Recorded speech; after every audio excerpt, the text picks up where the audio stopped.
चलिए जानते हैं देश दुनिया की सिलेक्टेड काम की बहुत ही महत्वपूर्ण सिलेक्टेड खबरों को सिर्फ और सिर्फ 10 मिनट में 50 बड़ी खबरों को। लेकिन वीडियो को आगे बढ़ने से पहले अगर आप लोगों ने हमारे चैनल को अब तक सब्सक्राइब नहीं किया तो सब्सक्राइब करके नीचे का बेल आइकन को जरूर प्रेस कीजिए। हरियाणा विधानसभा चुनाव के नतीजे आने के बाद कांग्रेस पार्टी जहां उसे अस्वीकार और अप्रत्याशित बताकर ईवीएम और चुनाव आयोग पर आरोप मढ़ रही है, लेकिन अन्य राजनीतिक दलों की राय कांग्रेस पार्टी से काफी अलग है। इन राजनीतिक दलों वो भी दल शामिल है जिन्होंने लोकसभा चुनाव में विपक्षी गठबंधन इंडिया में कांग्रेस के साथ मिलकर चुनाव लड़ा था।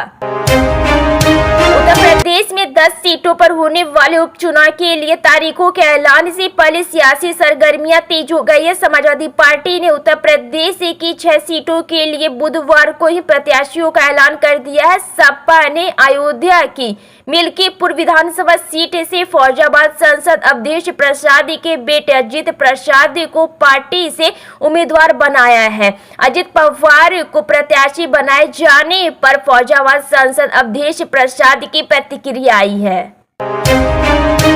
हरियाणा चुनाव में हार के लिए निर्वाचन आयोग पर सवाल खड़ा करने के रुख को लेकर कांग्रेस को आड़े हाथ लेते हुए केंद्रीय मंत्री किरण रिजिजू ने कहा कि विपक्षी दल को जनता के फैसले का सामना करना और उसे स्वीकार करना सीखना चाहिए। हरियाणा विधानसभा चुनावों में भारतीय जनता पार्टी की सफलता विकास के कामों पर उसी के ध्यान केंद्रित करने का प्रमाण है। एक फैक्ट को मुख्यमंत्री एकनाथ शिंदे महाराष्ट्र के आगामी चुनावों में सत्तारूढ़ महायुक्त की निर्णायक जीत का कारण मानते हैं। झारखंड के सीएम हेमंत सोरेन ने बताया है कि मुख्यमंत्री मैया सम्मान योजना की चौथी किस्त छठ पूजा के अवसर पर जारी की जाएगी। तीसरी किस्त नवरात्रि के अवसर पर जारी कर दी गई है। इस योजना के तहत पात्र महिलाओं को हर महीने 1000 रुपए दिए जाने का प्रावधान है। सीएम हेमंत सोरेन ने जेल से बाहर आने के बाद इस योजना की घोषणा की थी। पंजाब सरकार ने लोगों को घर बैठे सरकारी सुविधाएं उपलब्ध कराने के लिए भगवत मान सरकार तुम्हारे द्वारा योजना शुरू की। इस योजना के तहत पंजाब के लोगों को विभिन्न विभागों की 43 नागरिक सेवाओं का लाभ घर बैठे मिल रहा है। हरियाणा विधानसभा चुनाव के परिणामों में मिली हार को कांग्रेस मानने को तैयार नहीं है। कांग्रेस हरियाणा चुनाव परिणाम पर आश्चर्य जताते हुए इसे अप्रत्याशित परिणाम बता रही है। कांग्रेस नेता पवन खेरा और जयराम नरेश ने ऐसा बयान दे डाला कि उनकी चुनाव आयोग ने फटकार लगा दी है और राष्ट्रीय अध्यक्ष मल्लिकार्जुन खड़गे को पत्र लिखकर आपत्ति जताई है। हरियाणा में इस बार विधानसभा चुनावों में जातीय समीकरण ने काफी अहम भूमिका निभाई है। प्रदेश में 36 जातियों के जटिल समीकरण को जिस तरह से भारतीय जनता पार्टी ने साधने में सफलता हासिल की, उसका परिणाम चुनाव के नतीजों में स्पष्ट तौर पर नजर आया है।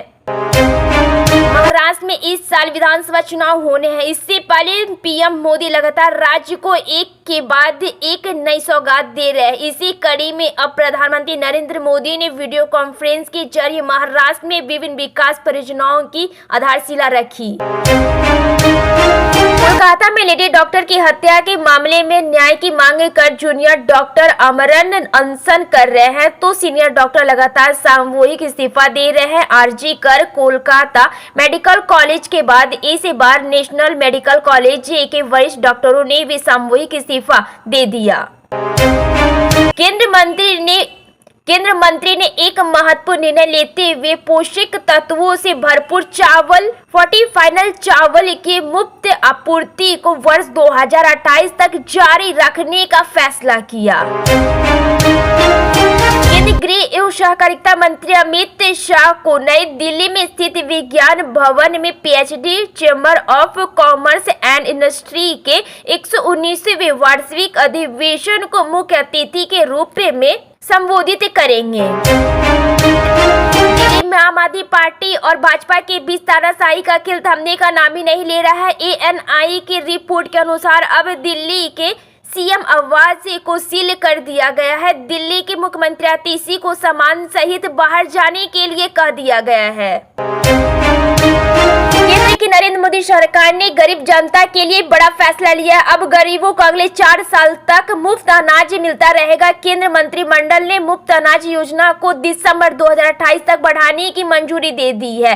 केंद्रीय मंत्री अश्विनी वैष्णव ने एक प्रेस कॉन्फ्रेंस में यह जानकारी दी। उन्होंने बताया है कि सरकार अब 2028 तक गरीबों को मुफ्त अनाज देगी।